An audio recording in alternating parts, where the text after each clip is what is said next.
Terimalah salam hangat dari kami HKBP Kernolong, HKBP tertua di Pulau Jawa. Bapak, Ibu, dan Saudara yang dikasihi oleh Tuhan Yesus Kristus, sebelum kita beristirahat malam, marilah kita mendengar firman Tuhan. Kita berdoa.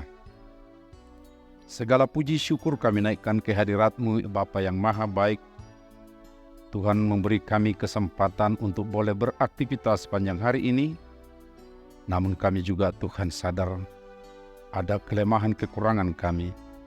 Oleh karenanya kuduskan kami, ampunkan kami supaya kami layak Tuhan di hadapan-Mu untuk mendengar firman-Mu. Terima kasih, di dalam anak-Mu Yesus Kristus kami berdoa dan bersyukur. Amin. Bacaan firman Tuhan pada malam hari ini sesuai dengan Almanak HKBP adalah dari Yohanes 6 ayat 35 sampai dengan 44. Dan yang menjadi pembimbing renungan adalah dari ayat 40. Sebab inilah kehendak Bapakku, yaitu supaya setiap orang yang melihat Anak dan percaya kepadanya beroleh hidup yang kekal, dan supaya Aku membangkitkannya pada akhir zaman. Melihat dan percaya kepada Yesus beroleh hidup kekal. Semua orang menghendaki agar beroleh hidup kekal. Karena itulah muncul agama yang mengajarkan bagaimana seseorang itu bisa mencapai kehidupan kekal. Berbagai agama dengan ajarannya sendiri bermunculan yang pada umumnya bermuara kepada usaha setiap orang untuk mencapainya. Dan karenanya tidak jarang agama tertentu menetapkan berbagai aturan hingga ke hal-hal sekecil apapun, termasuk dengan jarak perjalanan dan berpantang makanan tertentu. Bahkan ada ajaran untuk mencapai kehidupan kekal itu dengan mengasingkan diri dari kehidupan ramai dari sesama manusia. Jadi asosial ya, padahal manusia adalah makhluk sosial. Ketika orang Yahudi menata hukum keras bagi kaumnya hingga 613 pasal, ini dilatar belakangi konsep bahwa hidup kekal hanya dicapai dengan menaati semua hukum tersebut. Tetapi faktanya apa? Tidak ada seorang pun mampu melakukannya. Bahkan para penafsir atau pengkaji dan yang menetapkan aturan-aturan itu sendiri tidak mampu melakukannya. Warga dibebani bagaikan kuk berat dengan pasal-pasal hukum, tetapi tetap tidak ada sukacita dan tidak ada kepastian akan mencapai hidup kekal.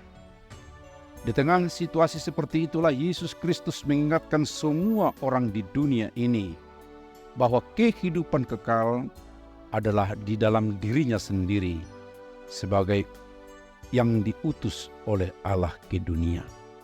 Siapa yang melihat, tentu ini pertama adalah mereka yang bertemu secara fisik dengannya. Dialah yang akan menerima kehidupan kekal. Arti kata melihat bisa saja pemahaman dengan kasat mata secara fisikal. Namun jangan lupa, kata melihat tidak terbatas sekadar melihat fisikal saja, melainkan suatu konsep atau pemahaman yang tidak fisikal pun sering kita sebut lihat. Perhatikan ungkapan teman-teman kita pemakai bahasa Inggris. Jika dia memahami atau menyetujui sesuatu, mereka sebutkan I see. Juga, jika di antara kita ketika mengajak teman bicara atau memperhatikan percakapan, kita sebutkan, lihat dulu ya. Padahal bukan benda yang ditunjukkan melainkan penjelasan. Artinya, kata melihat bisa dipahami dengan menerima secara konsep dan keberadaan sesuatu oknum yang tidak fisikal tetap ada. Seperti itulah orang kepada kita tiba ungkapan Kristus, siapa melihat Dia dan percaya.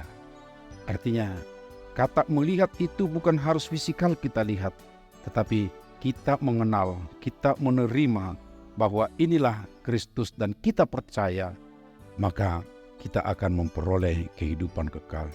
Makna percaya bukan hanya mengetahui dan menerima konsep itu saja, melainkan juga memberi kepercayaannya kepada yang dipercaya dan menaatinya dengan sepenuh hati.